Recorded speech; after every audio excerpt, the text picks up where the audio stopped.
afternoon. My name is Therese, and I'm going to be reading to you the next installment of our book, Dialogues with the Devil by Taylor Caldwell.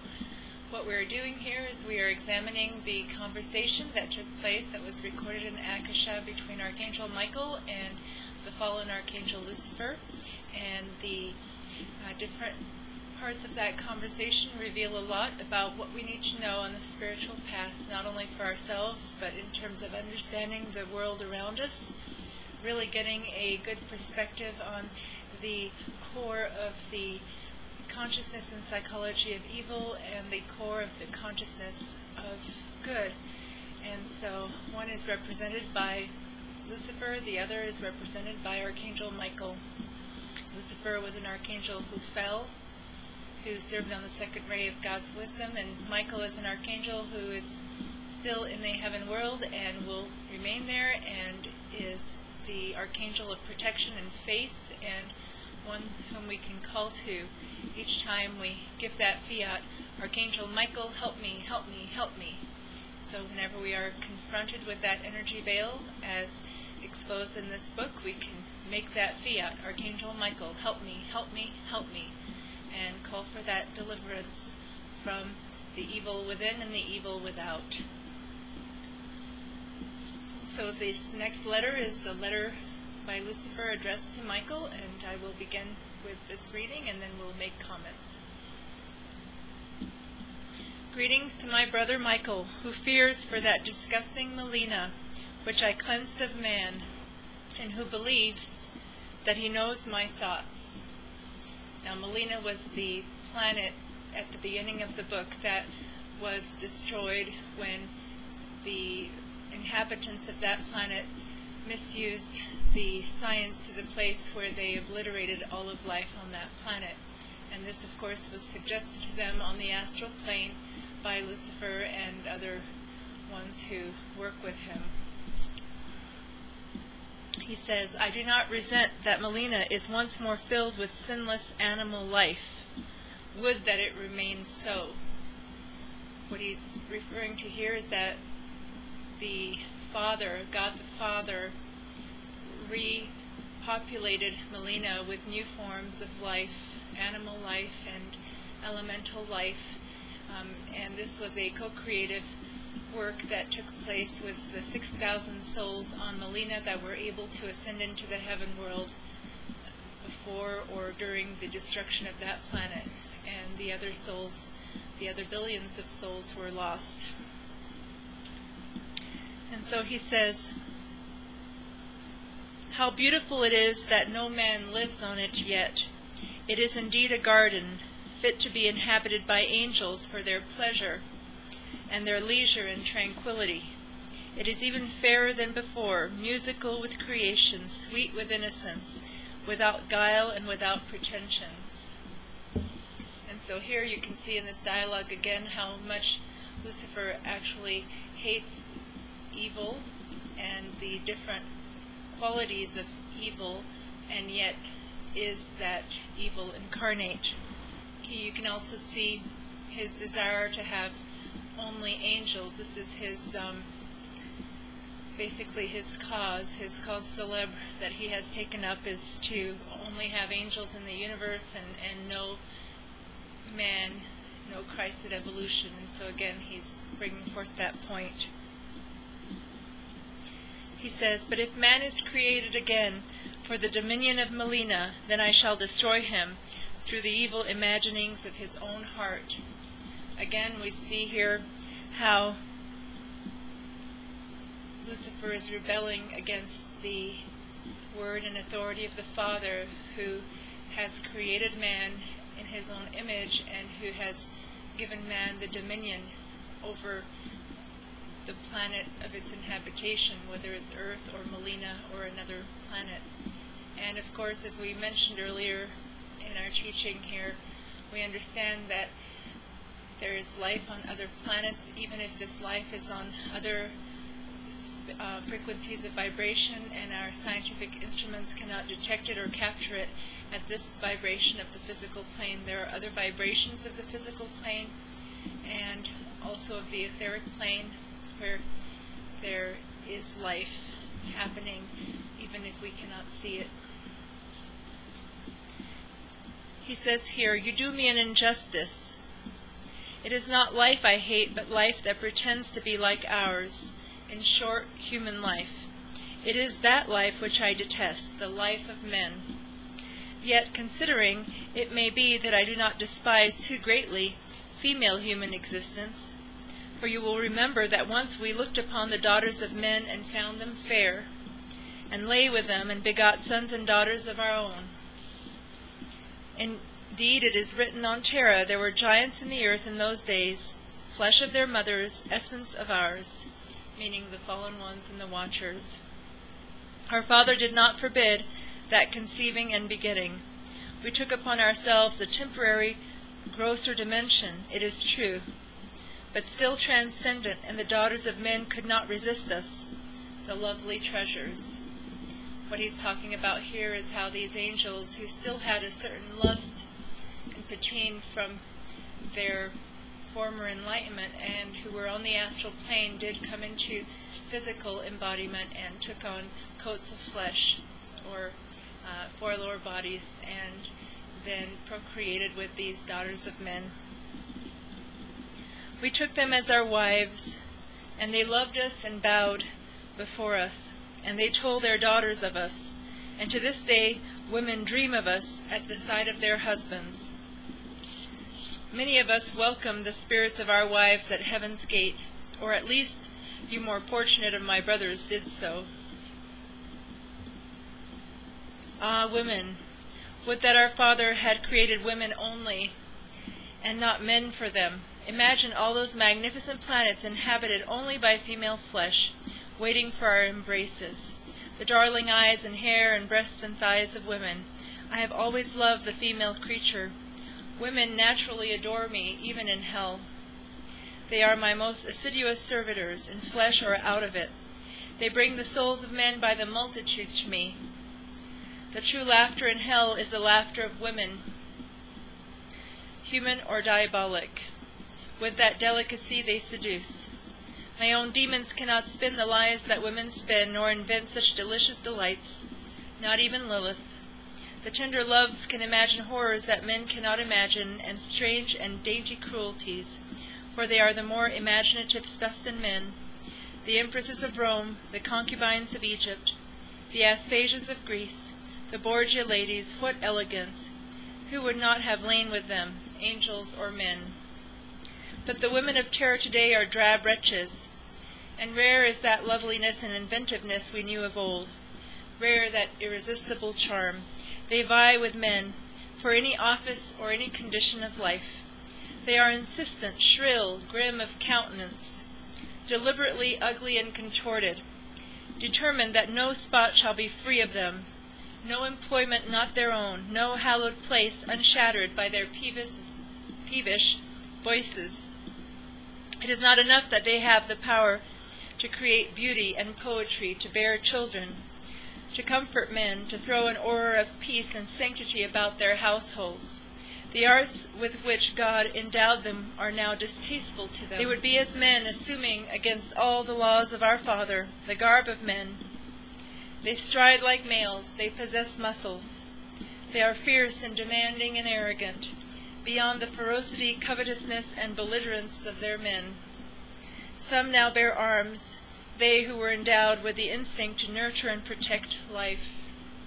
He's talking here about women in the military. They go to wars in loathsome uniforms and are proud of their skill with the instruments of death. The tramp of their booted feet is heard in all of the cities. They are either imitation men with men's vices but not their virtues, or they are weak and whining maggots desirous of all things and deserving of none. Now they would invade the very sacred temples themselves as priestesses. And so he is definitely not for the women's liberation movement. And you can see that what he is exposing is that unbalanced energy where Omega is trying to be Alpha, and to whatever degree Alpha is trying to be Omega. And so there is truth in what he is saying as well.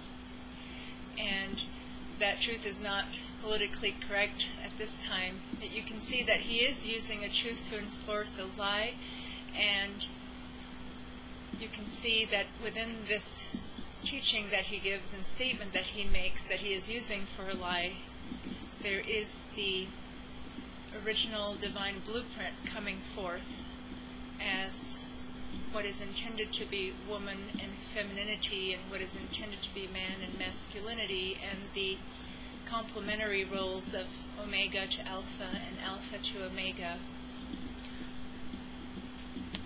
Now we must understand too that if anyone has resistance with these concepts, that we've all lived many times before in bodies of men and women, and the soul is given an opportunity to embody in both forms for the lessons and the cultivation of the soul that each provides. And so when a soul is embodied in a feminine form, it is intended to learn a certain grace and a certain subservience, you could say, to whatever degree that is actually a form of devotion. And so omega is intended to be the chalice for the light of alpha, and the one who receives that light, that impetus, and brings it to fruition. So it's like the feminine is intended to be the catcher's mitt, and the masculine alpha energy is intended to be the pitcher. And so then there are lifetimes where the souls incarnate as that masculine pitcher, and it actually evens out in the end. Now we also understand that within each individual, we are, if we're in a female body, we are about 59% masculine, 61% feminine, and in the masculine body, it's 61% masculine, 59% feminine, meaning that women do have a masculine side, just as men do have a feminine side, but that side is the side that is the latent side. And so it does not mean that a woman cannot exercise a certain masculine energy, or that a man cannot exercise a softer side. It is simply that we understand the energies and the roles and the definitions that come with a specific incarnation and a specific body that we wear. And that is the spiritual teaching. So Lucifer continues here. He says, "Naturally, it was I who offered the lure of masculinity to them," meaning that even though he is basically putting down the entire feminist movement, he was the one who basically put that forth as a philosophy and as a thrust that women should pursue, filling them with a dissatisfaction of being in that role of mother and wife. Now this does not mean that you cannot fulfill your divine plan and be professional and have a life outside the home. It simply means that the most important life, which is the life of being the mother and the wife, as that procreator, as the one who holds in harmony the cradle for civilization and the cradle for a household, is not put on the back burner or sacrificed for the other roles that you may feel called to do in order to fulfill your reason for being and be fulfilled. And so it's really about finding fulfillment in all of these different roles and not rejecting the role that comes with the body that you wear. And so he says, "I gave them envy of men and assured them that the masculine world was withholding rights from them, which they eminently deserved, for were they not quicker of wit and more durable? I offered them peculiar lusts and irresponsibilities. I made them despise what had made women, and hold it in low regard. Booted and trousered, they are my own. Unfortunately, I could well endure without these near men, who come shouting into my hells. The ancient ladies look upon them with horror and say, "What are these creatures, and are they male or female?" But I owe them gratitude. They emasculate their men and destroy the masculine spirit. They reduce men to the status of cowardly slaves, dependent, desiring little cozinesses and tiny comforts, meager little pleasures and silly consolations. Once the men of terror were bold and strong and protective, tender with a great strength, delighting in manly pursuits and manly laughter, but now they nestle. There is but one word for it, nestling.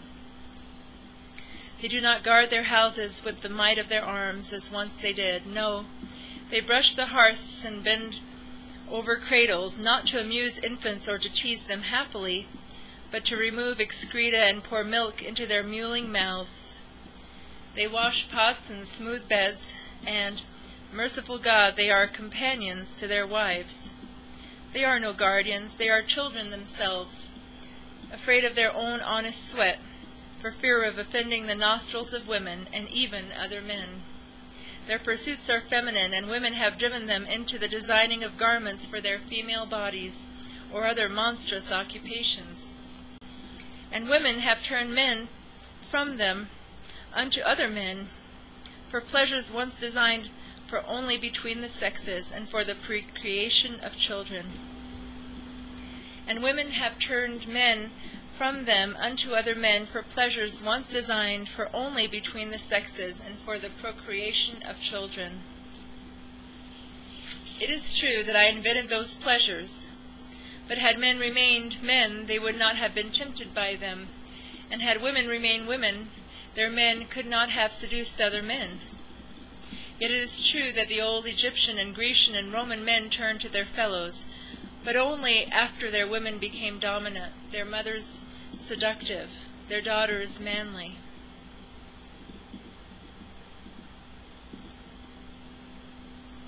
So this may very well be a record that he's speaking of in past ages and past civilizations, and so it's important to take it to heart for what it means without fanaticism, simply an understanding that the different initiations that people go through and their different attractions are also based on past life momentums, and even our genes reflect our past life momentums and karma. And so it's not about having a fanatic position or a hate-filled position. It's simply the understanding that if we are not truly balanced within the alpha or omega of our life stream, we cannot be the complete instrument that God needs us to be, and we cannot achieve the fullness of reunion with God within our life stream in a given life.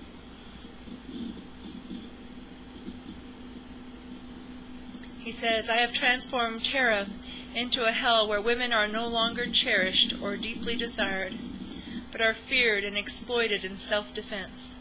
Bold and harsh and coarse of flesh and skin, women indeed have changed Terra into a fearsome abode, rife with frightful crimes, ranting with ideologies, and thundering in wars.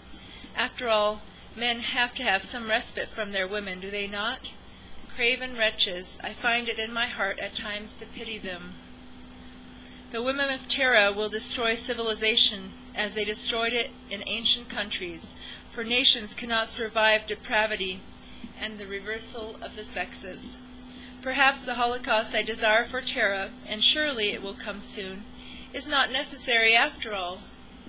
Meanness and littleness and drabness are a more worthy hell for the men of Terra than universal death, perhaps. Strange, is it not, that it is only the barbarians on Terra who have preserved their masculinity, whereas civilized nations have abandoned it? Here he may be talking about those who are a fundamental religious bent in the Middle East and elsewhere, where you still see the stoning of women for adultery and the complete, either stoning or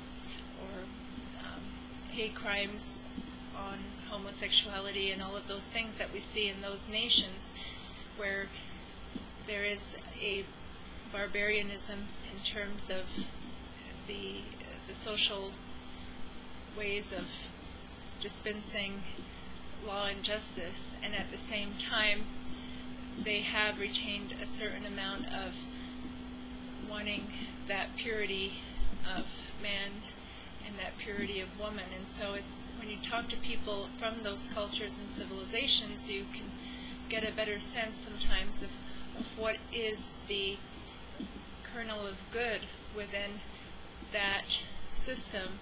And at the same time, you can see that the pitting of those societies against the Western way is completely a Gog and Magog, again orchestrated by the astral plane and the fallen angels to basically keep us at war with one another. And so he says here, I cannot resist Terra. It is so contemptible. One of their beloved sages, a man called Freud, spoke of Terra, this detestable world. He knew it well, and its vilest lusts, for he was incestuous and prideless. A woman at heart and understanding of women. He hated men, for true men were a goad to him, and he despised what he could not be himself. He now has the companionship of women only, as he desired only the presence of his female relatives. Do not be tiresome, Michael, and remind me that many women on Terra are still women, loving and nurturing, teaching and sheltering, sacrificing their lives that others might live, and living a life of poetry, reflection, prayer, and faith. They are so few, and they are regarded with scorn by their corrupt sisters, and are derided as superstitious or old or backwards, or in love with fantasies, or not part of what is called, to my laughter, this, quote, new world. God gave examples of true femininity to women in the form of holy women, in the shapes of Leah and Rachel and Ruth, and surmounting all others, his own mother. But do the women of Terra emulate these creatures of grace and desire above all to be like them? They do not. A woman of gentleness and refinement does not permeate gross politics, nor does she wear masculine garments, nor does she seek sexual pleasures without the inevitable results, meaning pregnancy.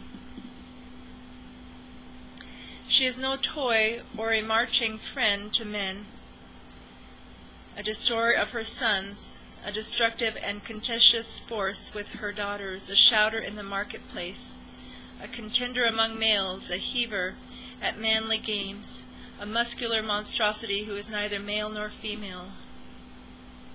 When we think of this entire culture nowadays of hooking up and having boy toys, this is what he's talking about here. She is what Solomon said a good wife was, more precious than rubies, and all her ways are pleasantness, and all her paths are peace. Well do I remember Mary, the Queen of Heaven, when she was born and lay in her cradle, unstained by the sin which man incurred at his fall. She opened her infant eyes and looked upon me gravely, and even then she knew what I was. She was not afraid. The light of our Father lay across her face, and the wings of our brother Gabriel protected her. I knew why she had been born. I had known from the beginning. This sweet creature, this frail morsel, this woman who, even at a This sweet creature, this frail morsel, this woman who, even as a babe, was a true woman. Ah, even while I hated her for her destiny, I bowed before her. Hell itself trembled at her birth. She was woman incarnate, the woman our Father had desired women to be, the image which all women should strive to imitate. But they do not. A poet of Terra wrote of Mary, our tainted nature's solitary boast. But millions of women on Terra scorn her, or doubt that she ever lived, or utter lewd jests of her. I designed it so. Were the women of Terra to become like Mary, my hells would not be fat with female life, and the groves of despair would not echo with female voices. I turn from the women of terror with a disgust which even I cannot bear, and look upon the women of other planets where the race has not fallen, or even where it has fallen. How beautiful are those women, how pleasurable to the sight, how soft of hand, how gentle of speech, how watchful of their children, how devoted to their men. Not all the planets are so, I admit, but none is so ugly as Terra or so base. And Terra deserves her women, and the women deserve the world they made. And the women of other planets, now destroyed and lifeless, were worthy of their worlds, for it is they who ravished them. Yes, I know that the fearful stark mountain peak on Melina is filled with gold, and only it possesses that foolish and appalling metal. But I am not committing an error against logic by imputing human or diabolical qualities to material of an unsentient existence. Truly, but that is an error of men and demons commit. Gold is not evil in itself, as our Father made plain, but only the lust for it. The metal is a beautiful one, intended for decoration and ornament, and 1,000 other innocent and pleasurable uses. Nothing is wicked until man makes it so. It is notable that sparsely settled worlds are industrious and peaceful ones. But worlds heavily populated and filled with infamous cities are the breeding houses of crime. It seems that men cannot endure the close proximity of other men, and I do not chide them there. I understand it was our Father's intention that the human female have her breeding season, as other female animals have theirs, so that human intelligence would prevent an excessive multiplication, and thus an excessive populations, and then, in due course, wars for living space. But when men fell, and still fall, man sinks to bestiality lower than the beasts, and loses all restraint, and with it suffers the loss of instinct and natural rhythms of life, as other animals possess them. We have discussed all this before through all the tumultuous millennia, and we have observed that with the growth of populations and bloated cities, a medium of exchange is necessary to facilitate trade and commerce in the marketplace, and the inevitable wars. As gold is always the least plentiful of metals, and also the most durable, and the most beautiful and desirable, it was natural that it become the medium of exchange among men. In time it becomes not only the symbol of power, but power itself. And that is the greatest of men's desires, even above the desire for women. For with power comes all things. A man may lose his taste for the ladies through age and boredom, but he never loses his taste for the mastery of his fellow man. And this yearning for mastery has its roots in his innate hatred for his brother, born of sin. Men do not often die for love of God, but they will risk death for the promise of power. And gold is power. The newborn men of Melina will discover the gold in their forbidden mountain, and ennui of ennuis, they will fall again, and the whole wretched story will be repeated. It is fortunate for me that the air of spiritual existence is not confined to material barriers, but can be extended infinitely. Otherwise, assuredly, I'd be wanting space for my hells. I will tell the new race on Melina of that wonderful gold in the mountain, and recite them the song of power and the control of their fellows, and the ancient story will be duplicated. I am not immune sorrowfully to the sameness of the story, and the wearisomeness of it throughout the ages. Man has only to refuse to be tempted on Melina to take that gold, but he will take it. You do not know, and neither do I. But sometimes I conjecture if sentience is not a tediousness to our Father, also an existence not tiresome. However, when the men of Melina fall again, they will overbreed, they will build their threatening cities, they will desire conquest and worldly glory, all of which rises from the possession of gold. They will deform their world and become a menace to all that lives, including themselves. We are experimenting in hell with new weapons of death and fury and annihilation. not only for Melina, but for all the other worlds. What this means is that a lot of these inventions of destruction are actually inspired by the forces of darkness on the astral plane, and something to think about. He says here, one is a simple negative charge which will obliterate all positive charges, and thus eliminate not only men but their worlds in one gesture, and set all to floating in harmless gas and mist in the deeps of space. This is not so dramatic as the crude weapons I have given to the men of terror, which can only set cities to burning to the earth, and blinding and killing and maiming men, and blotting out their breeding places, and mutating their species. Ah, it is a fine sight to see a whole world burning like a huge star itself until it is mere cinder. And this has happened even in our solar system.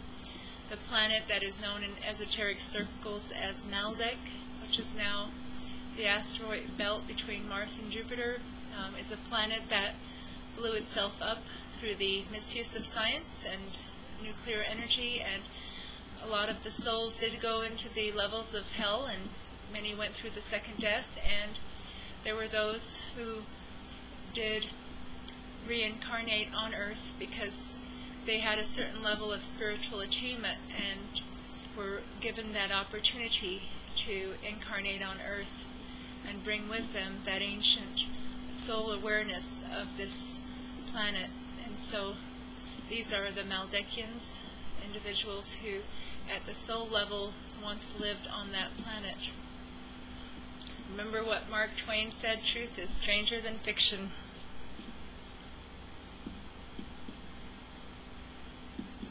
He says, but my newest weapon on which my scientists are working so avidly in my hells, their only pleasure that does not ultimately pall, is much cleaner, and there will be naught left of worlds at all, not even fragments. My scientists are also experimenting with the negation of magnetic forces and the very laws of gravity itself. Who knows, it may be within our powers to destroy all gross and fleshly life everywhere. That will be my final victory. You will admit, dear Michael, that I could not do all this without the fine cooperation of man, and he always cooperates handsomely. The men on terror are working with me enthusiastically for their own death and the destruction of their planet, and perhaps the rude weapons I have already given them will be sufficient. They are not intelligent enough for more lethal and more intricate weapons, and never will they be, for they are not of the mind of the dead men of Melina, and so many hundreds of thousands of other planets that were finally cleansed of human life. My scientists despair of them, and are impatient for their disappearance, for scientists above all men detest intellectual inferiority and mediocrity, both attributes of terror. Even the earlier races on that dark planet before the flood and the sinking and rising of continents were not superior. Yet in their hatred for their brothers, they need feel no humiliation before other planets and no shame or mortification, for they equal the worst. Now when I think of the atom smasher technology that's happening in Switzerland, and all of these proton isolators and finders, and all of these experiments going on, I sometimes wonder, what is the purpose of this, and to what extent, by studying antimatter, can we not put ourselves in a situation where we actually could obliterate ourselves, trying perhaps to create a dark hole here, a black hole on Earth, within Earth, a black hole machine. And I don't know enough about the science behind this, and I am thankful to God that we haven't had any catastrophes as a result of some of these scientific experiments. And I do believe that when man tries to play as God without having the enlightenment and goodness of God as a motivation, it's very dangerous business. And like we see here, a lot of it is being actually fed by the astral plane, the suggestion coming from there. Now he says, well, I remember the planet Mercury in that little solar system on the borders of your galaxy, Michael, which has the incredible history of our Father's sacrifice of his Son. The ancients were not amiss in calling it Quicksilver, for once indeed it possessed a cool and ardent light, sheltered from the ferocity of the parent sun by thick and perpetual clouds. Small though Mercury is, it once was an exquisite miniature of a world. The illumination pale but shining, its rivers and lakes pearly and glimmering, its seas dove-colored, its mountains softly glittering, its earth silver-gray with foliage like fragile metal.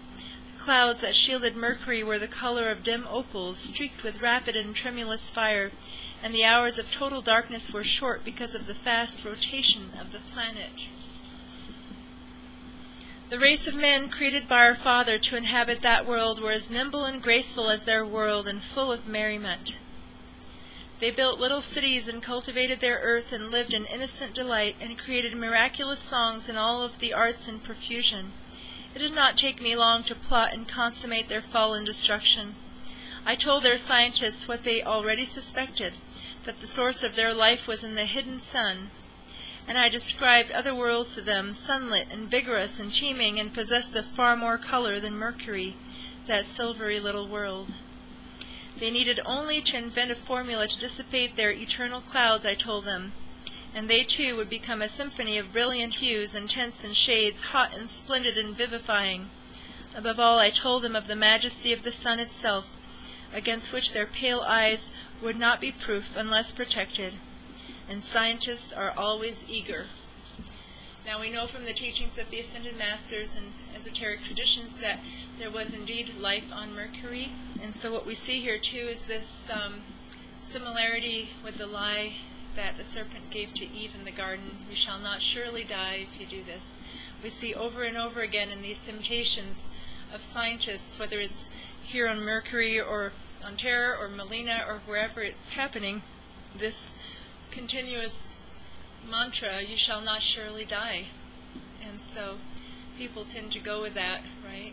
Because they are curious, and curiosity kills the cats. Unfortunately, it's killed a lot of people too. I gave them the formula and the methods to disperse their sheltering clouds from the face of the close sun. You, Michael, told them of their coming destruction if they listened to me, but they said to you, you would deprive us of knowledge? Are we not men, and was it not designed that as men we should know all things? And so what we see here is that God does intervene with angels, archangels, avatars to bring forth a teaching, to bring forth a warning. I was proud of them, for they spoke in my own language, and with their own words of men of Mercury fell from their innocent grace and state, and busied themselves with the works of death. You will have to acknowledge that it was a notable day when the scientists began firing their weapons of dispersal at their clouds. The planet was delirious with excitement and expectation. All men seized their work while they might look at the spectacle. The first effort was not very successful, but successful enough so that the fierce light of the sun shot down upon them for an instant through the torn clouds, and they felt heat and the presence of a radiance they had never known before. It should have been a warning, but naturally it was not. They could speak thereafter only of the glimpse they had had of the sun, and the blueness of the sky at which they marveled. It was a beauty such as they had never dreamed of, but now they dreamt. Away with these ashen airs, they cried. Are we not men, and entitled to the embrace of the passionate sun and his promise of new life? What we see here too is this, how much we are manipulated by the sinister force through the dissatisfaction of what we have, this whole idea that the grass is greener on the other side, and that we cannot be content with what we have received and maintain what we have received, but always need something else and something more. And that becomes the vehicle for perdition. All efforts thereafter were concentrated on the total vanquishment of the clouds, and the day came of complete success. I shall never forget it. The clouds coiled upwards like flaming and stricken serpents of fire and were gone, and the sun poured down upon Mercury unrestricted. The seas immediately boiled, the lakes were gulped in one breath, the rivers sank into the palpitating earth, which dried and cracked and shook and became instantly burning stone. The cities dissolved as in a furnace, and furnace it was, before the awful face of the sun. All flesh evaporated at once, and no life endured for more than a second or two. Mercury's orbit, though near the sun, had still been a perfect ellipse. Now it was suddenly changed to an erratic orbit, and men live no longer on that blazing little world, one face of which is turned mutely forever on the sun which destroyed it, and which was its punishment. It was a very tragic day, was it not, Michael? But one to be inevitably expected. What we see here, too, is that what Gautama Buddha taught us, which is the middle way, is really the formula whereby we can avoid these pitfalls. Whenever we are moved by fanaticism too far in one direction or the other, we are at risk. And so this middle way, if you basically tighten the string too much, it won't play. If it's too loose, if you tighten the string too much, it will break. If it's too loose, it won't play.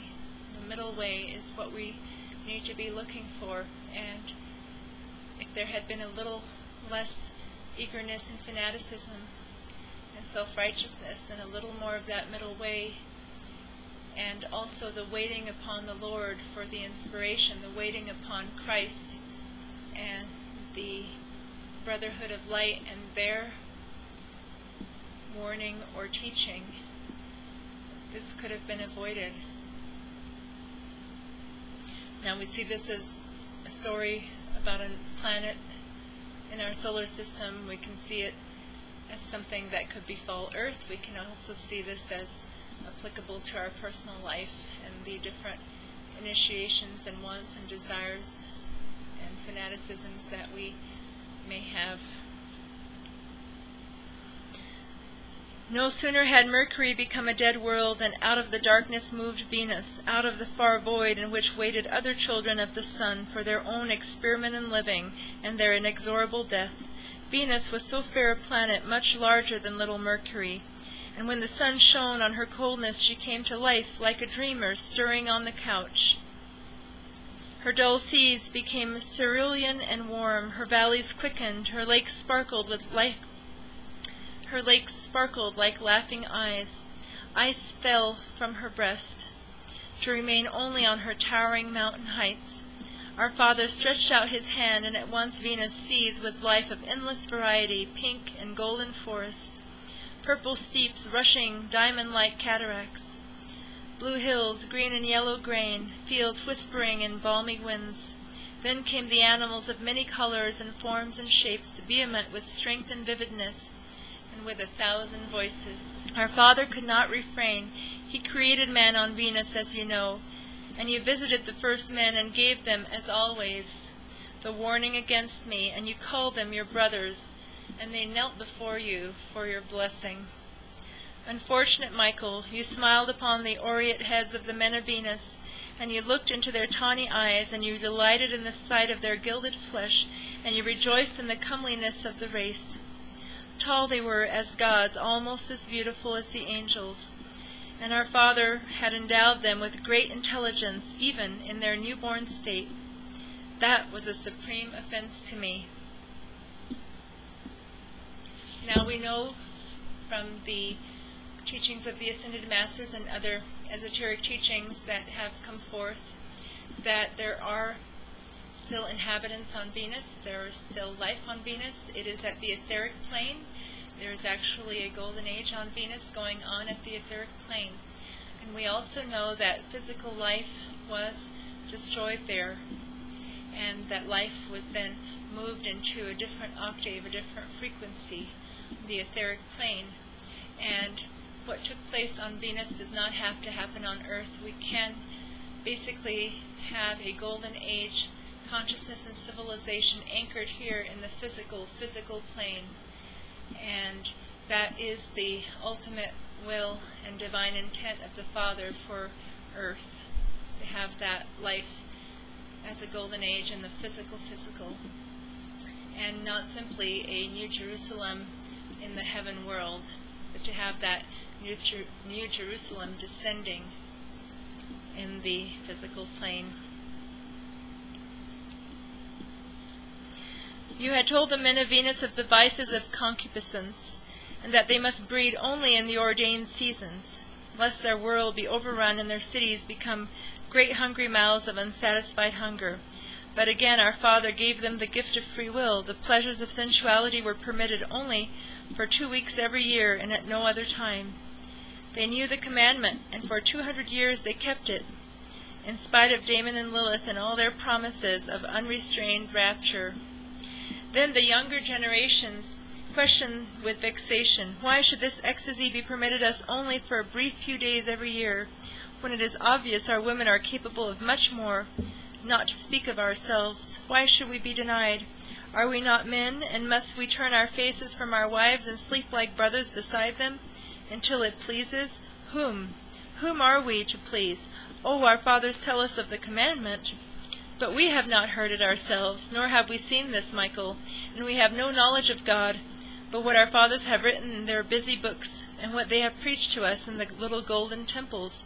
But our fathers were apparently men of no vigor and no joy, that they denied themselves in obedience to some myth, and they spoke of forbidden pleasures out of the thickets of their beards.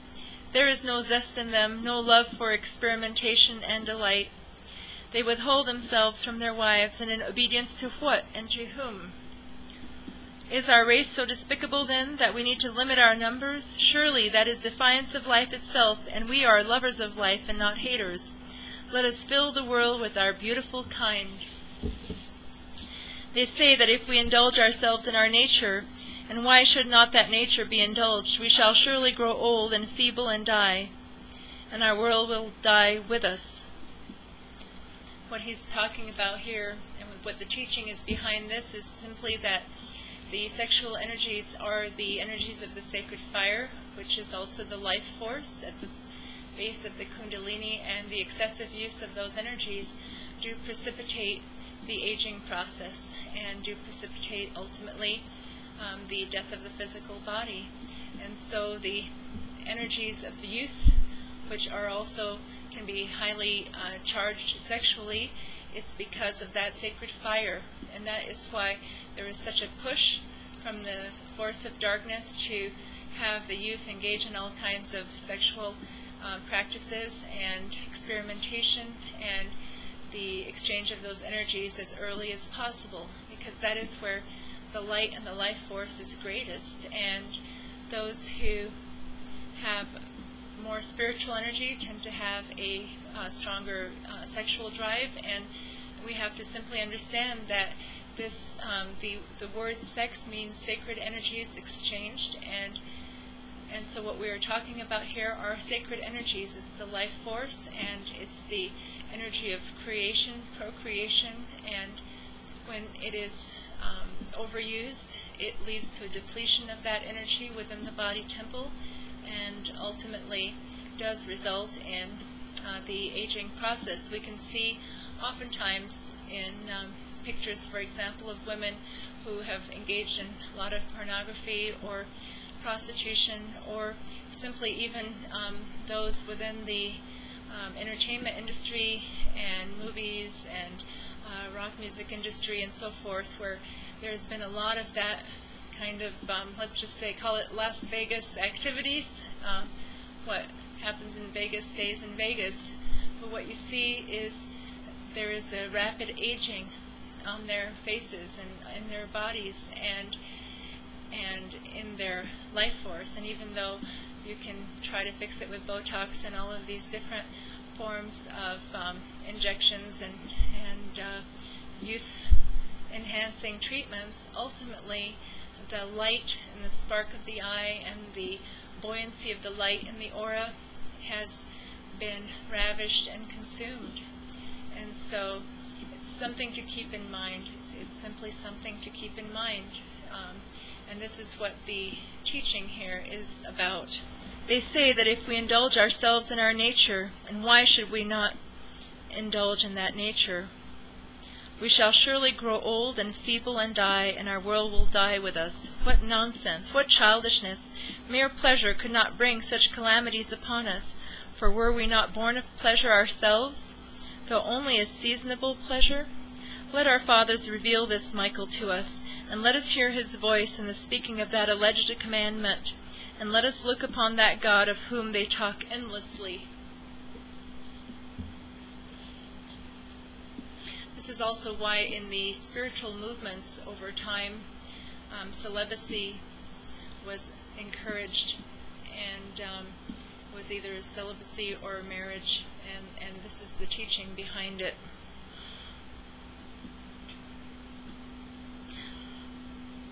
Are you not tired of the timeless story, Michael, and the same silly words of men? Damon and Lilith were very successful in the seducing of the Venus race, and in a very few centuries Venus was one huge city, and the green land shrank in area, and the seas and the waters, a very old story.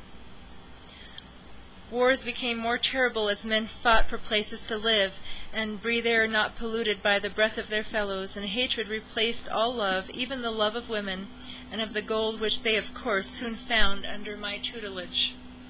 We of the hells came to the rescue of the panting men of Venus. We gave their scientists the secret of inhibiting the breeding powers of, quote, enemy women, and the secret of the sterilizing of the, quote, enemy men. What they refused to accomplish as an act of obedience to God, they accomplished as an act of disobedience and hatred, meaning sterilization, and probably you could put abortion and euthanasia also in that category, and we see all of these issues coming up again on Earth today. I assure the scientists of all the nations that I also have the secret of protecting their own countries, but am I not the father of lies? And so all of those who believe that through, for example, forced sterilization, they can protect their nation or their environment or their country, it is really born of a lie. And we can see, for instance, the damage that it has done to the people and consciousness of the nation of China, this forced sterilization, and wherever these eugenics are practiced. Children ceased to be born, and as the men of Venus had brought old age, disease, and death to their planet, there was no replenishing of life, no, not even in the shrunken forests and the fields and the filthy waters. 70 more orbits around the sun, and the race of Venus was no more, and our fathers shrouded the face of the planet with hot clouds forever and forever. Then out of the darkness and the void and the cold moved forward the third world, Terra, and Terra quickened, and our father threw his shadow of light upon her frozen breast and her dark clouds, and the sun saw the face of another child. Alas! In anticipation of the coming death of Terra, I have visited the outer planets many times, conjecturing upon them. Mars with his coal red cheeks, Saturn with her rainbowed rings, Jupiter with his huge crimson spot, Neptune, Uranus, Pluto.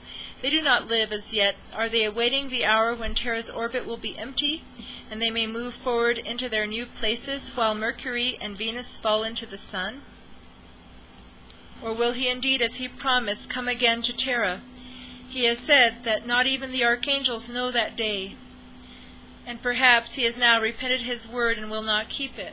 What he's talking about here is the second coming of Christ. If he comes as he came before, vulnerable to the wickedness and the plots of men, then assuredly he will die the second death. He will need all the protection of his angels, for never have I seen such a savage and doltish race, no, not ever, from the first dawning of light on any of the worlds. Your brother, Lucifer. And so now we have Michael's response. Greetings to my brother Lucifer, who has been very busy of late, and who is the great plausible, as he will admit himself.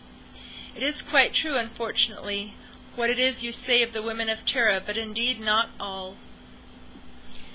It is true only of those called the advanced races, where culture is alleged to be the most sophisticated. But as you have remarked, Terra also has her barbarians, as she always had in the past.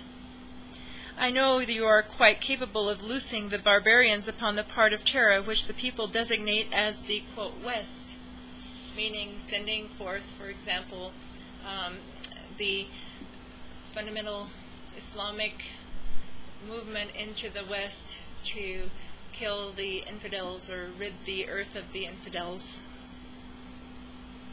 You have done it before. You did it in Babylonia, in Greece, in China, in Rome, in Egypt, India, and other lands of subtle civilizations. You did it on the sunken continents, meaning Atlantis and Lemuria. The signs of your death seductions are everywhere, while you at the same time inspire the barbarian with envy and greed and yearning for what will kill him too, when he achieves the state he desires. And this is what happens. The conquerors end up being conquered most often by the culture that they conquer. And so it's only a matter of time, and it's also a karmic cycle. I agree that man anywhere never appears to learn from history and experience. I too have listened to the bold women on Terra and felt my own alarm, where you feel only gratification. They are far worse than their men, whom they have made timid. They do not desire sexual fulfillment for what it was intended, the coming together of profound love between a man and a woman, and the creation of children. No, they insistently proclaim, and in loud and emphatic voices, that they desire sexual experience to enlarge, they say, or develop their personalities. Their meager, wan, colorless personalities, sunless and juiceless. They do not care for sexual encounters, even for the pleasure of them, for there is little substance in them to feel pleasure. Alas, I am writing almost as you write. No, sensuality is something to be pursued grimly to enhance the life experiment and examination. What a most dreary goal! Moreover, they are incapable of the examination of anything, even their own small emotions, and a true experiment would appall them. And so we can see here that there is a similarity between the observations of Lucifer and the observations of Michael. In some cases, they basically saying pretty much the same thing. The difference is the conclusion they reach by it, and their intent and their goal. But even among those odd and curiously sexless creatures, there do live true women who are aghast at their sisters, though you would dispute the thought.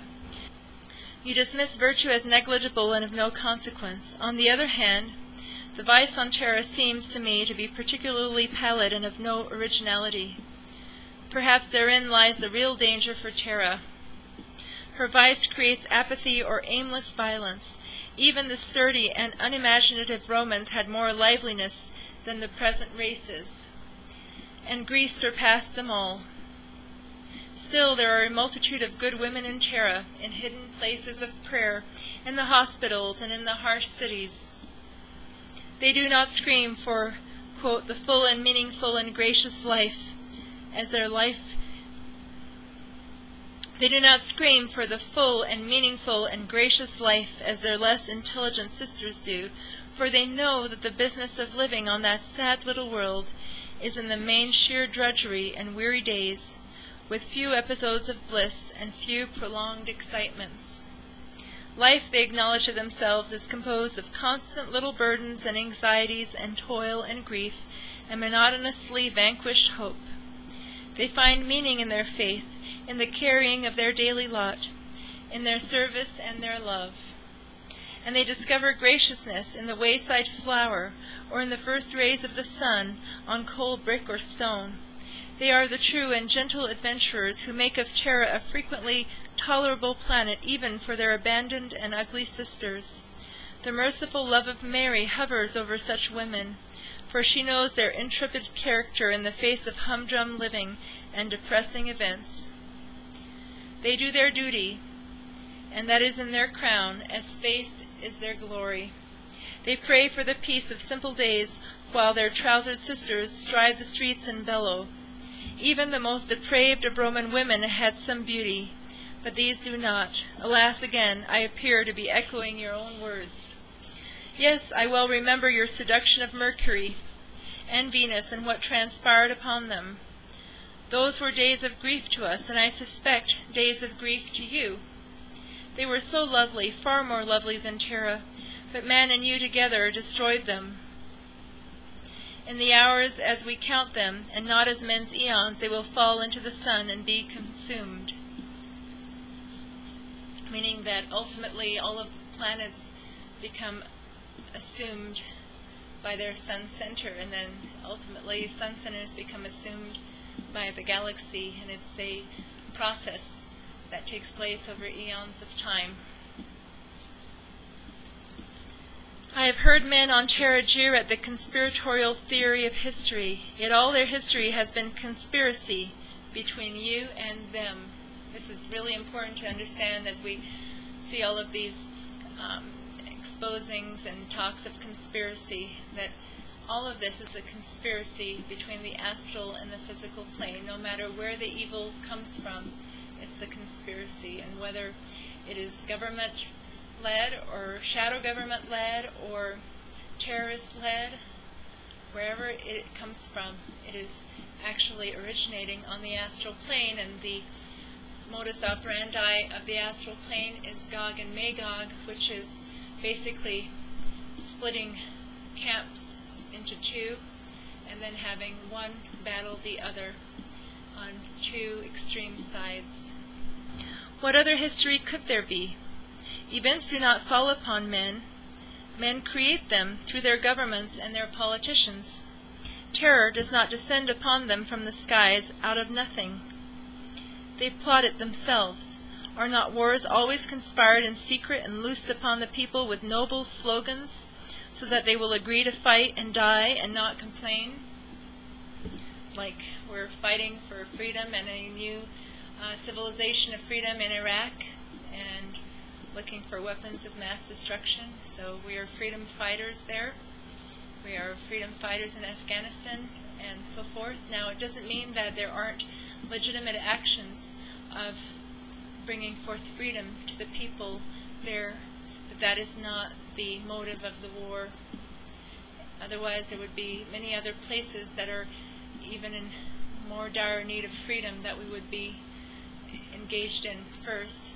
And we just need to understand that this is propaganda, and that young women and men are dying on the battlefields and in horrendous situations, and also come back shell-shocked and with all kinds of psychological problems because of the horror and the violence that they have been witnessing and had to partake in. So this whole equation of war is a very devastating experience, and it's absolutely manipulated by slogans of every kind. It's one thing to fight for a cause that is real. It's another thing to fight for something, thinking you're fighting for a cause, and then finding out later that it was all contrived. Are not wars always conspired in secret and loosed upon the people with noble slogans, so that they will agree to fight and die and not complain? What nation can ever justly claim that it fought a holy war or a war of liberation? History refutes such fantasies. Wars are inevitably fought out of self-imposed fear, hatred, greed for riches, conquest, man-made exultation, or madness. Yet there has never been a nation on Terra which did not shout that its cause was glorious and just, and that it actually fought for peace and not for war, for liberty and not for slavery. They have cried this through the ages, and they cry it still, and there lies the seed of their universal death. It is you who give them the heroic words that lead to destruction. It is you who arm them. But they deny your existence, which, as you have once said, was your greatest triumph over men. Ah, destroyer of men, will they never recognize you for what you are? Will we never recognize the evil, the force of darkness, the devil and Satan and other fallen ones for what that is, and stop pretending it doesn't exist or dumbing it down to just some kind of a theory? My brothers, tell me that you are watching heaven closely of late to observe our comings and goings.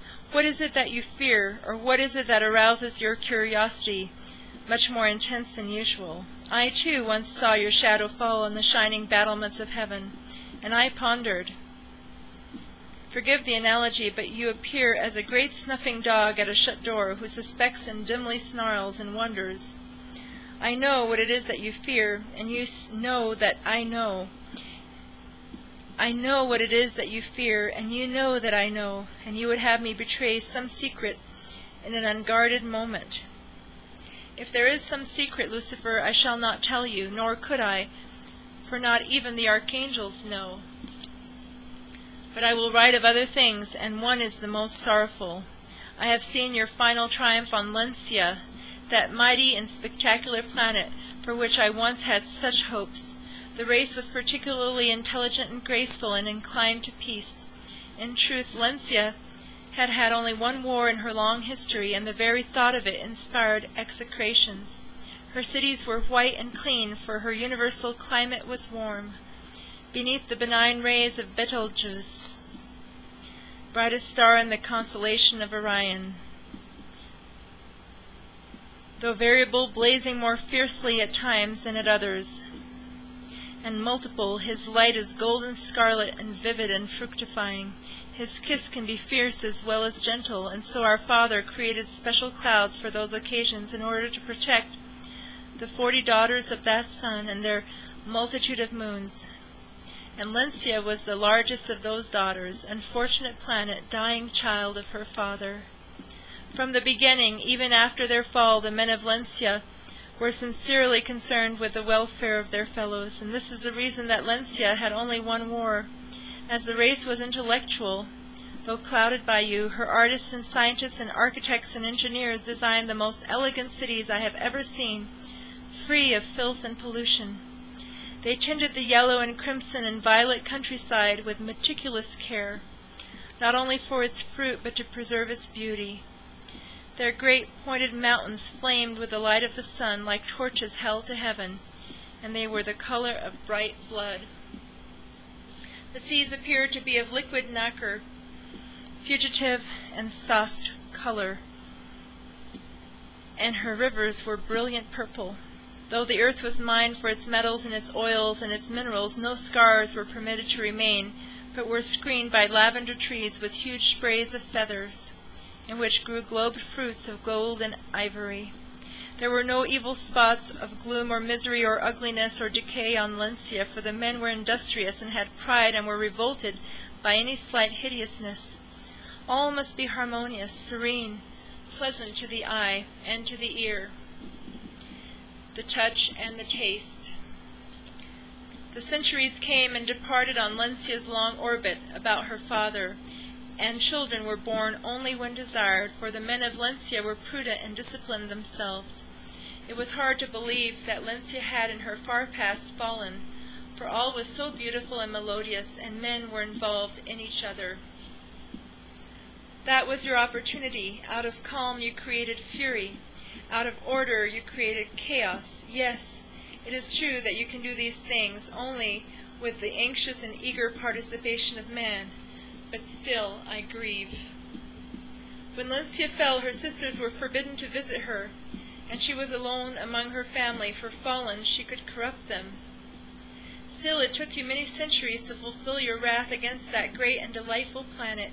You did it through the very virtue of the men of Lencia, who still remembered our father, and did not totally reject him. But when virtue is carried to excess, it becomes an evil thing, and mortally dangerous. That is fanaticism. As fallen men are invariably prideful and wish to exalt themselves, you whispered to the more intelligent men of Lencia that they should rule her absolutely, for her own good.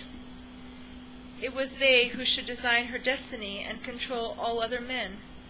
Lencia had no kings, no emperors. She only had republics ruled by men who were as just as their fallen nature would allow. But now you inspired a few men with the lust for power, and they did not call it that. They called it, quote, working for the common weal and the expansion and justice for all. They had immense designs, but it was you who invented them. Though Lencia was clean and her air pure, there were still times when the hot light of Betelgeuse heated the cities uncomfortably and burned the countryside and drained the rivers, though always they were rescued by the clouds of our Father who sent rain. But this, said the lessers of Lencia, was a crude and an entirely natural solution. They would control the climate through the work and designs of their scientists and engineers, but first they must control the people, who might overthrow the plans of their masters-to-be if prematurely informed of them. And so here we're looking at the destruction of a planet through climate control, which is something that we hear about a lot now, including all of these different chemtrails that some people are saying are for weather modification, and others are saying for all kinds of different things. They're full of all kinds of bad things, bad things, and the clouds that we see in the sky are not always clouds, and the skies are being sprayed all over the world with these chemtrails. And so this whole idea of climate control, of weather modification, and all of that, clearly it's not just on Earth, and it's not a new thing. Now, it's so interesting to me that this book was published in 1967, and that here we are, basically 46 years later, and we see how much of this has come to pass and is coming to pass here on planet Earth. I don't know how much of this was already going on in 1967, but we can see how much of the concepts that are in this book are taking hold in this time, which has been prophesied to be the, quote, last days. And what that means is really up to God and up to man.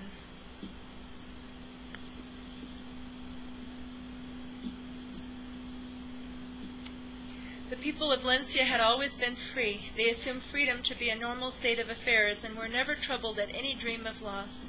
It was natural as the air they breathed, and the rulers never spoke of liberty. It was there.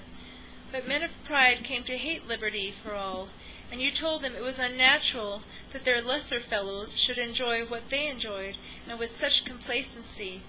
Too, humbler men needed their destiny planned for them instead of living placidly and industrially through their years in a casual fashion. To what heights can Lencia not aspire if her future is controlled and ordered, you said to the men of pride. And who is worthier to control her than you, great of intellect, seeking only the welfare of your world and your brothers?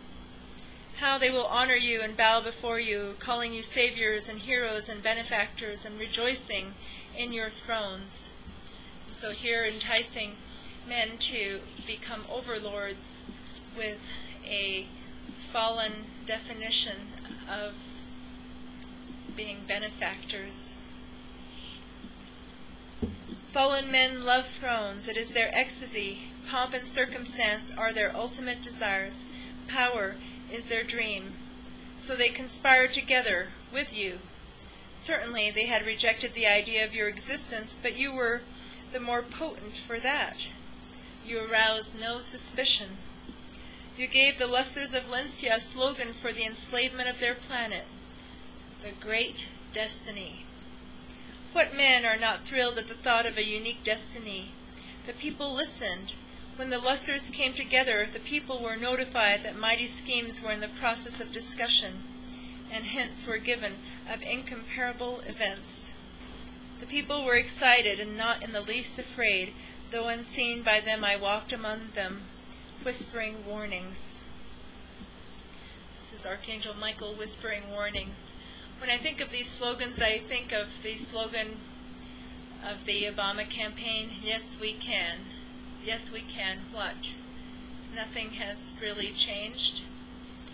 In fact, things have only been accelerating with the losses of freedom and the entire agenda that has been put forth, not just by that administration, but by previous administrations and those who are the puppeteers behind the puppets. But these slogans, yes we can, and all of these others, I've often wondered if that slogan didn't come from the child cartoon Bob the Builder, because we see that and we hear that over and over again, and at some level I think it appealed to the psyche of the American people who also have been hearing it in that cartoon for quite a number of years, and of course it's also a part of the American spirit. So we have to be very careful of slogans.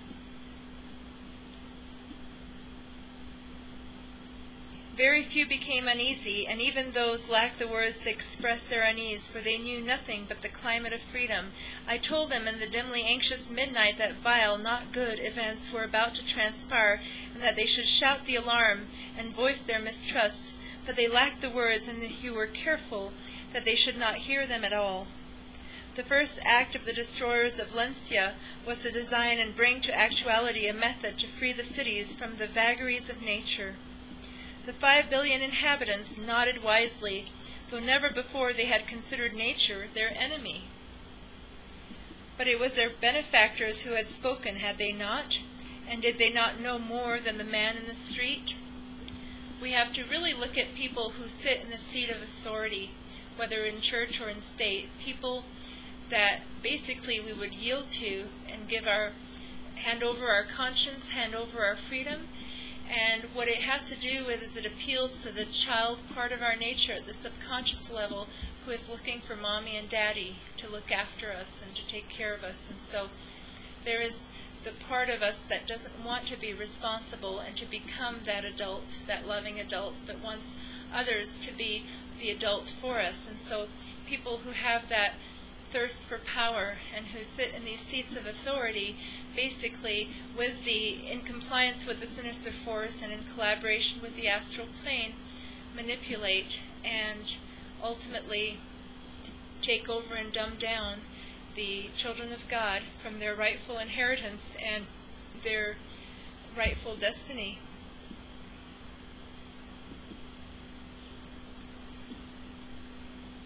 So the scientists spun vast domes of a glassy material to enclose the cities and protect them, both from rain and from the heat of the sun. The people watched their transparent prison rise over their heads and their tall white buildings and smiled with satisfaction. When the storms did come and the occasional fierce heat, they laughed with pleasure, for now under the domes there was a constant flow of cool, dry air, and the children could play untouched by rain, unscorched by heat, and unthreatened by lightning. Each man could come and go without casting a thoughtful eye on the sky. The climate was controlled. Now what we also have to see here and understand is the long-term planning that goes on the astral plane. It's something we can even see, for example, when we contrast the politics of China and the politics of America. They have a 40 or to 60-year plan, and we tend to have 4-year plans or 2-year plans within our government system.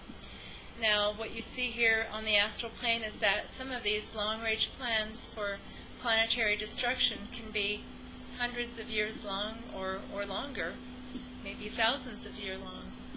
And so man thinks he's in charge when in fact he's only a puppet of these long-range plans.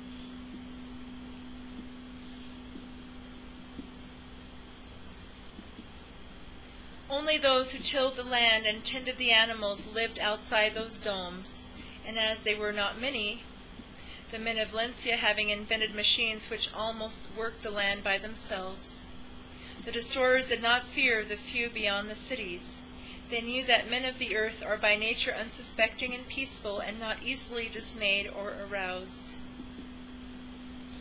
Now again, there may be an initial temporary benefit that is the icing that is given to sell the poisonous cake of the long-term plan. And so what initially people might herald as a solution ultimately has potent negative ramifications long-term, and those must be examined.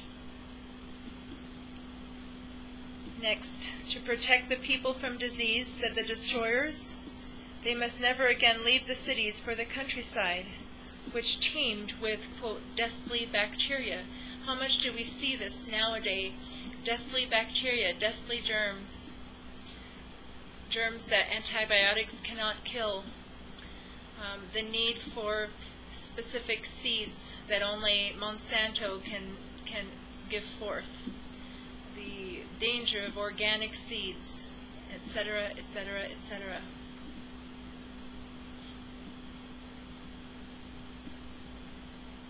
They would live far longer lives, and their children would not die as often as they did of illnesses which were preventable. Above all, they must consider their children, who were of the largest consequence to Lencia. Again, this truth and propaganda of truth to unfold and enforce a lie. It takes a village to raise a child, etc. The people amiably nodded. Their cities held all the amusements necessary for them, and the streets were lined with trees, and there were magnificent parks and gardens filled with flowers, where they could sit in leisure and peace under the glassy domes. The people did not even start or ponder when guards appeared at the borders of the domes, and bronze doors were inserted in new, white-high walls on which the domes rested. Interesting, this increased militarization and security for the, quote, protection of the people. So you create the problem, and then you provide the solution. The problem is terrorism, and the solution is increased security. Both of these are coming from the astral plane as their origin of inspiration. And so we have to really look at what the ultimate agenda is here. We also have to look at how people tend to be complacent if they're comfortable. It's a natural human tendency to be complacent. You want your food, you want your comfort, you want your days off, you want your couch, you want your television or computer. It's normal, it's human. And yet we must also understand that we have to sometimes strive beyond that in order to be free. So the people were prisoners, but like all prisoners, they exalted their jailers and honored them for the welfare which they had brought to the citizens of Lencia, in sedulous love for their health and their lives. Each enormous city had its 10 men, the counselors, and above these powerful 10 was the master, the most profound humanity, lover of them all. When their rulers left the cities, it was only on, quote, missions concerned with agriculture and the greater productivity of the land.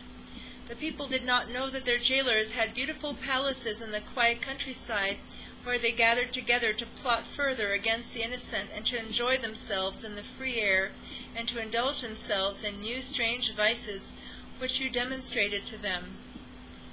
How many people in America know that there are tremendous underground complexes right now that have been built at the expense of the taxpayers, where there are fields of rice and corn and grain being grown and all kinds of things being put aside for survival, entire cities under the earth where certain ones of the power elite are destined to go or intended to go in the case of a specific calamity, where the, quote, little people will never be welcomed or have access.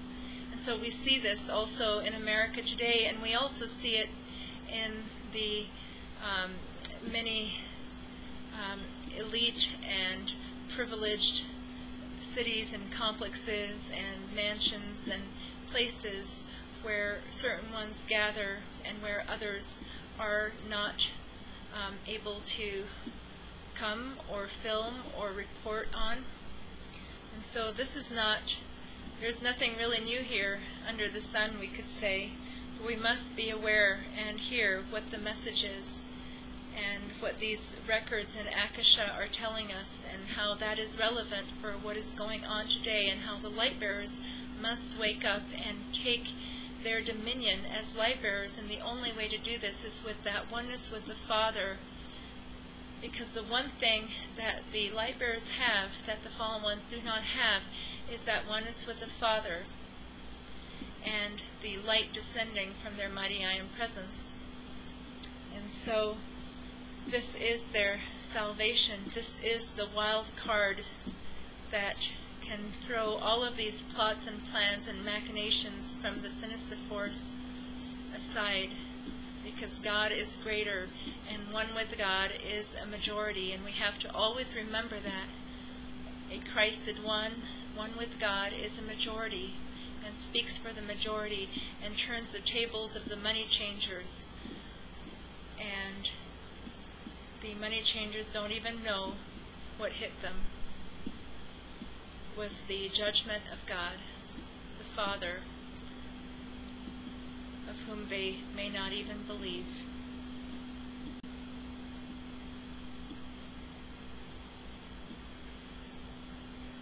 It was so all over Lencia, for destroyers are of one mind. The ships of commerce came to harbors empty of all but those who unloaded and loaded them. The rivers no longer were red with sails of pleasure-seekers except for the rulers. "It is good, it is charming, it is as it should be," said the jailers. "We alone deserve liberty. We are the elect, and our children shall marry only among themselves and inherit what we have built for them, and be masters and kings in their turn. And in turn the people will bow before our sons and our daughters and obey them meekly, as their fathers do now to us. We shall keep our blood pure from the grossness of our slaves, and we shall be another race, unstained by any weakness of the body or fault of the mind, and in time our very lineaments will be far different from the faces of those we rule." And so here we have this idea of natural selection, or a certain level of eugenics to purify the race, and how those that they protect ultimately become their slaves, and how the fallen ones do have a certain level of affection and a certain level of responsibility that they still feel for those who are their kin many times. And so there is a sympathetic tie that happens within these families. Liberty is loved only when it is lost. The few on Lencia who had felt uneasy from the beginning but had had no words now shouted forth that the world had been betrayed, that freedom was dead, and that the people, if they were to survive as men and not as chained animals, must rise in their might, overthrow their masters, and rid themselves of the sterile domes of their happy imprisonment. They must be at liberty to come and go as they willed, and not at the command of the elect. But it was too late. The shouters for freedom were seized and quietly killed, for their rulers were always alert for such as these.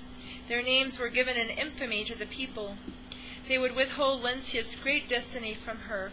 Were not the children safer, and did not their numbers increase, and was there not only comfort and quiet and sanctuary and happiness in the cities, and had not disease almost disappeared?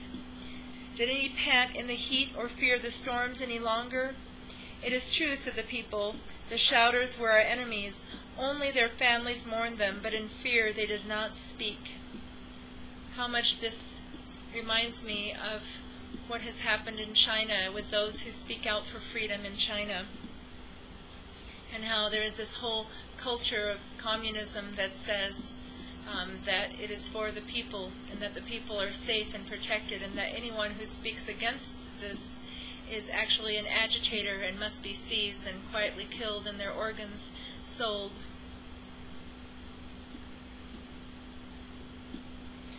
Now the rulers moved faster and faster. The people must not be on the streets for their own good after a certain hour. This moving faster and faster by the rulers, we see this in America today with the acceleration of the Patriot Act and these laws that are being passed that are basically curtailing the freedom of the people and curtailing the constitutional rights or overriding them in whatever way they can. There is an acceleration, a frenzied acceleration of the passing of laws. And many times these laws are being passed and people don't have time to even read the laws. The legislators don't even read the laws. It's all about lobbying. They don't even know everything that is being pushed through in these giant books that are being passed around the Congress under a certain law. All of the fine print that is being put into law at an alarming speed. Some of these laws are, people say, legislators say they only had the book for a week or something and then had to vote on a law, and it becomes a matter of going with the crowd. And it's a very, very scary thing. And so here we see this happening too. Now the rulers move faster and faster. The people must not be on the streets for their own good after a certain hour. How much we see these things trying to be implemented even here, quote, for our own good. There are all these camps that have been built around the United States, FEMA camps, and no one knows yet what they're built for, and hopefully by the grace of God they will never be used. But why build all these camps that could detain so many people? Why spend money on that when there are so many children and families who are still suffering of hunger, so many children in the inner cities that are being ravaged by violence and drugs and so forth? There were to be no more elections, even of the 10, for the supremely wise masters would choose them. It was a saving of money. There would be no disputations about new laws, and so no confusion among the citizens. All would be decided and planned for their welfare in the secret places of the planet. As all must work for the great destiny, each man's work would be assigned him for life, and he could not leave it. These are some of the things that we have seen in science fiction movies that are becoming less and less fiction. As all must work for the great destiny, each man's work would be assigned him for life, and he could not leave it. Wiser ones than he would choose what he should do for the benefit of all. The wise desired only peace and plenty, progress and contentment for their people, and they knew best. Again, this sounds like the Communist Party in China, but to a great degree it also reflects those who are the masterminds of the things that are going on within our nation and other nations of the West that are still enjoying a certain level of freedom, but that are also being taken over by what has been labeled the power elite and the multinational corporations, and all that feeds into it, that really has no allegiance to any country or constitution of light.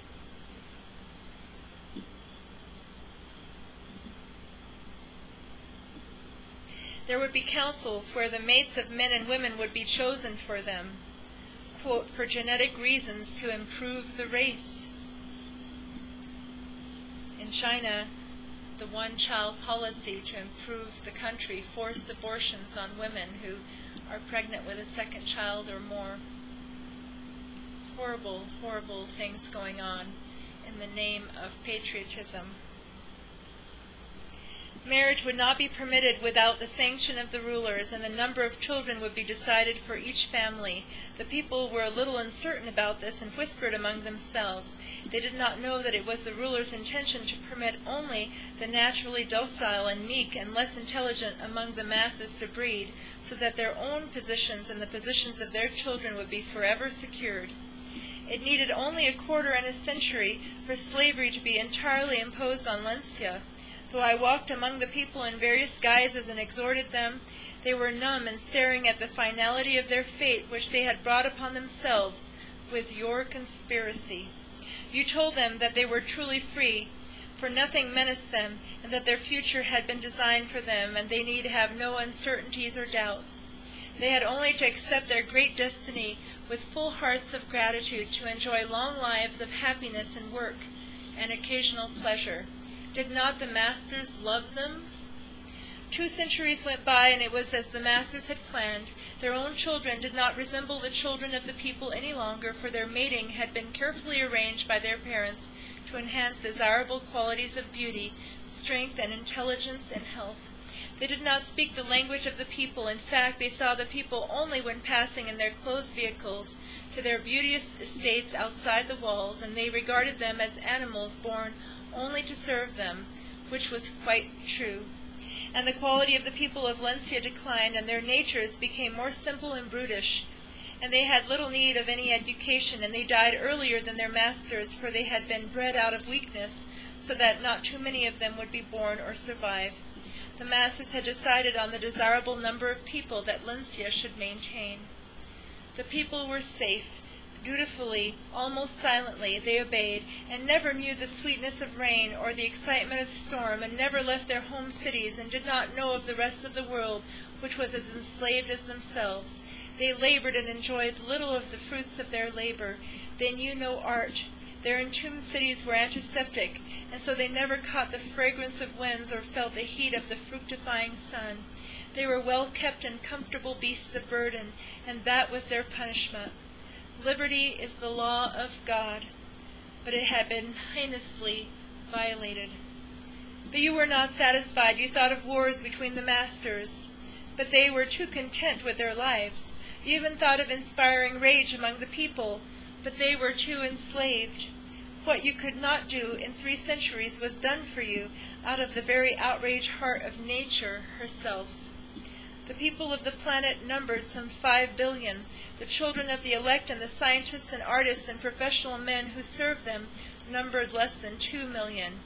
As more and more machines were cultivating the land, the countrymen had dwindled to a few thousand, and they were never permitted into the cities. They lived lives as stultified and as hopeless as did the people of the cities and the towns. No education had been permitted them for 3 centuries. They too had been bred to serve. There was no amusement and recreation for them, and if they looked toward the cities, they saw a rounded blaze of glass, sealed away from sound and conjecture. They knew only that the cities devoured their fruits and grains and meat, and that they received in turn a handful of silver and a warning stare. They had learned to ask no questions. But there came a day when the census takers were puzzled. No children had been born on the countryside or in the cities of Lencia for 2 years, except for the children of the elect. Another year passed, and another, and the wards of the hospitals where children were born were empty. An investigation was demanded. Who was the criminal who had induced the people not to bear any longer? But there was no criminal, except for nature herself, who could not endure the slavery of a whole planet where once freedom had lived. No investigator asked himself the momentous question, can a people become so attenuated and so lifeless and so careless of living that their very reproductive impulses no longer responded? Can life itself become so worthless that instinct itself dies? No ruler of any planet had ever asked himself this question, but it is an inexorable one, and explains the death of many civilizations in the universes. Nature, the grief that the elemental of the body himself, herself carries. 10 years passed, and save for the children of the elect, no child was born on Lencia, and another decade passed, and the cities and the countryside knew no children's voices. The aged died. The population began to dwindle. The elect were greatly alarmed. Who shall our children rule, and who shall serve them unless the people breed again? They demanded of each other. The obvious answer never occurred to them. Some thought it may have been the glassy enclosures of the cities which shut off the sun from the people. Some doctors declared that the imprisoned cities, closed from the sun, lost valuable life-giving rays which may have been the source of the fruitfulness of the reproductive organs. Some suggested that for several hours a day the domes of glass be lifted in order that the mysterious rays might reach the bodies of the people. But a serious objection was raised to this. If the people scented the wide airs of the world and freedom, who knew but what they would revolt? A little freedom is a dangerous thing, as certain nations on Terra have discovered, and which thousands of other planets have also discovered. Some there were among the elect who exhorted the people of Lencia to breed. For the sake of our life and our existence, the people listened, baffled. They did not know why they approached the marital bed so listlessly, and why no encounter brought forth a child. The waters of the cities were then imbued with certain chemicals alleged to stimulate the life-giving properties. The food coming into the cities were instilled with those same chemicals. The people did not breed. Hordes were brought before physicians for examination. The people appeared moderately healthy, though considerably shorter in stature than the elect, and very docile and meek. It was observed by the doctors that their voices were dull and sluggish, and their eyes uncomprehending, and their bodies flaccid for all their labor. Medicines were prescribed, and warnings were issued by the governments that it would be considered a great crime if the people did not obey. But children were not born, except to the elect. Hours of work were shortened, more meat was given, intoxicants denied to the people for 3 centuries were suddenly released to them, drugs were issued in mass quantities, the people did not breed. The disgusting anthills where the people dwelt were empty of the sound of children, and people forgot that there had ever been infants. the people aged. It had been designed even before their birth that they would live no longer than the age of 50 orbits around the sun, though the elect lived 100. There were millions of burials, but not a single birth, except among the elect. The rulers gathered together to discuss the frightful situation, and you were among them, silently laughing. It was even suggested that the men of the elect forcibly impregnate the females of the people so that they would raise up slaves unto them for the security of their kingly children. The factories in the countryside were showing the effects of the dwindling population. Who would serve and feed and pamper and cosset the children of the elect of future generations? Many of the elect agreed to seize the younger females of the people for breeding purposes, but a cry arose, "We must not corrupt and degrade our imperial blood." It was a quandary. Nevertheless, it had to be done, and no doubt you were amused at the alacrity of the male elect who went about the cities and the countryside and chose the females with whom to bed from among the people. The women did not resist, nor their men. It was of no use. The women did not breed. Freedom is not divisible. At last the women of the elect did not breed either. The malaise entered into their bodies and their souls. Desperate measures were resorted to without avail. The physicians and scientists were threatened to their despair, and the population steadily and implacably dwindled. Now all are old and decaying on Lencia, and it is a wilderness. The domes of the cities have long been removed, but the fruitful sun is powerless to stimulate the life process. The people did not respond to their sudden freedom. In truth, they fretfully complained that the rains wet them, that the sun burned them, that the winds chilled them, that the lightning frightened them. They implored their masters to protect them again. At last the elect learned too late that liberty itself is a life-giving force, and that men do not tamper with the hearts, souls, and bodies of other men without the inevitable and lethal result, and that in, quote, protecting their people from the forces of nature, they condemn them to death. There must be adversity, struggle, anxiety, and uncertainty, and hope in the souls of men if they are to exist at all. The fear of a dangerous future must constantly spur men on, not only to survive, but to live and reproduce and build. If this is removed, then life is removed. Security from storm and ferocity, as you have remarked yourself, Lucifer, is an invitation to extinction. When will the rulers of the planets learn this terrible truth for themselves before the time of correction has passed? When will your most hated planet, Terra, learn this?